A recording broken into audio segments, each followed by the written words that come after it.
Ayan mga kapatid, lesson 4 tayo. Genesis chapter 3 verse 1 to 13 tayo, no? Nagkasala ang tao. Basahin natin. Ang ahas ang pinakatuso sa lahat ng hayop na nilikha ng Panginoong Yahweh. Isang araw, tinanong nito ang babae, totoo bang sinabi ng Diyos na huwag kayong kakain ng anumang bungang kahoy sa halamanan?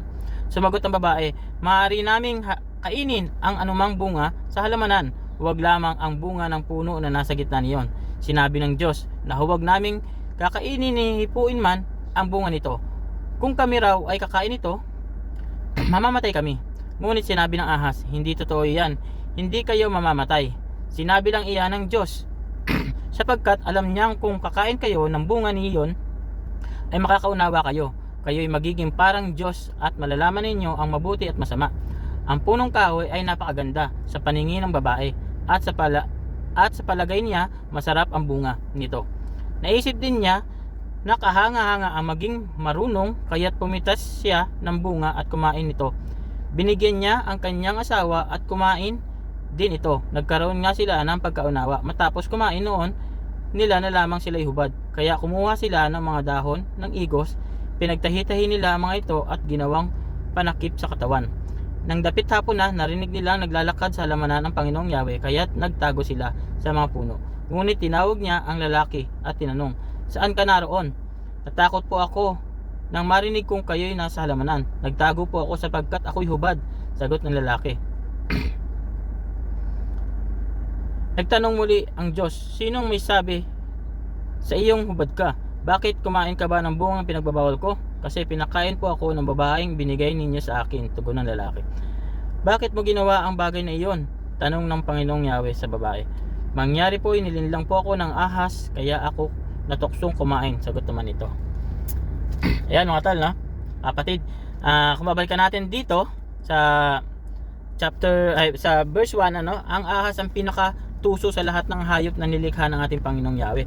Sino nga ba yung ahas? Basahin natin sa Pahayag 20 verse 2. Sinunggaban niya ang dragon, ang matandang ahas na walang iba kundi ang diablo o Satanas, at ginapos ito sa loob ng 1,000 taon. Sinasabi dito yung ahas na yan si Satanas, ano? Si Satanas na magaling manlinlang. Basahin natin ulit. Isang araw tinanong nito ang babae, totoo bang sinabi ng Diyos na huwag kayong kakain ng anumang bungang kahoy na sa halamanan? Ito, na-target niya na agad si Eva, no?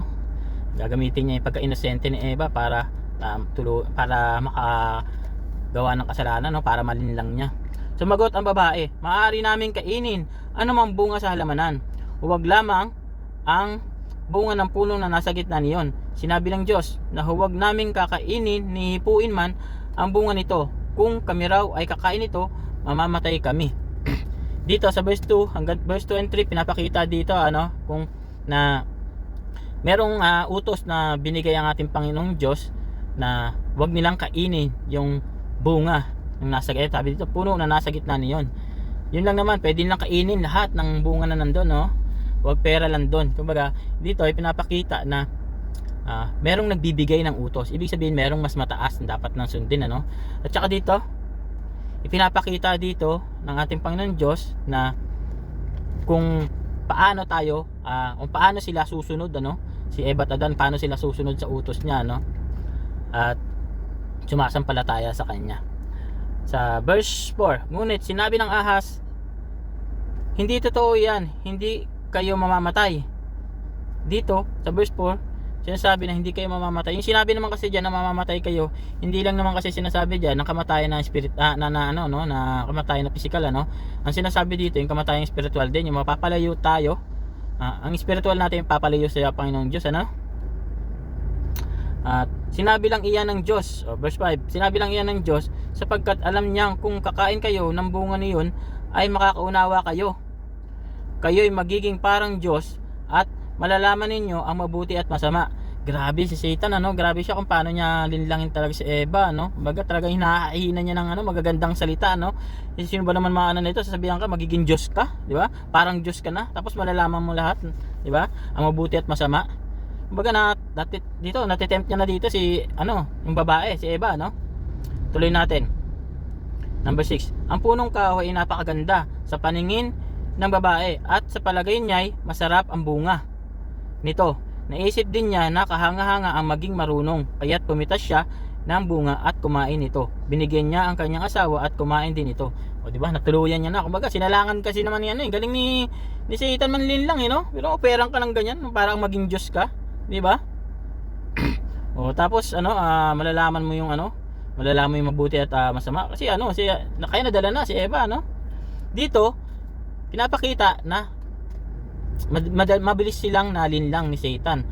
Nagawa nilang magkasala. Dito na nag-start yung pagkakasala ng tao, Ito rin yung minamana natin na kasalanan. 'Di ba? Na kahit tayo kakapanganak pa lang, may kasalanan na agad tayo, dahil dito sa pangyayaring 'to. 7. Nagkaroon nga sila ng pagkaunawa. Matapos kumain noon nila na lamang sila'y hubad.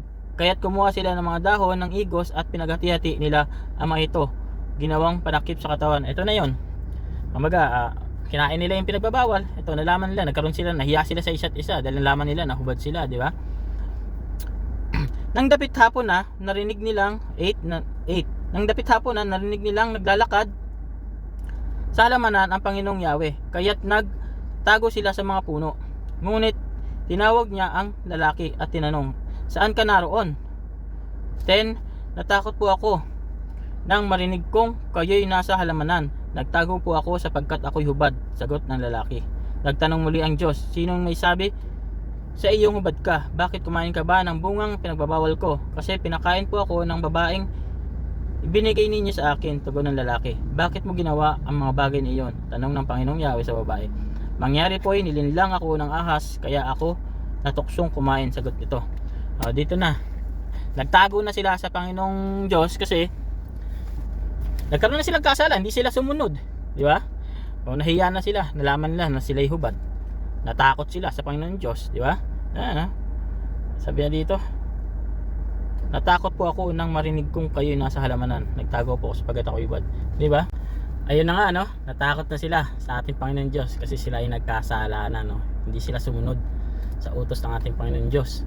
Kaya mga kapatid, para sa atin bilang tao, patuloy natin babarin ang sarili natin sa salita ng Diyos para maiiwas tayo, sa mga ganyang gawain ni Satan, panlilinlang niya, para hindi tayo basta-basta nalilinlang ni Satan.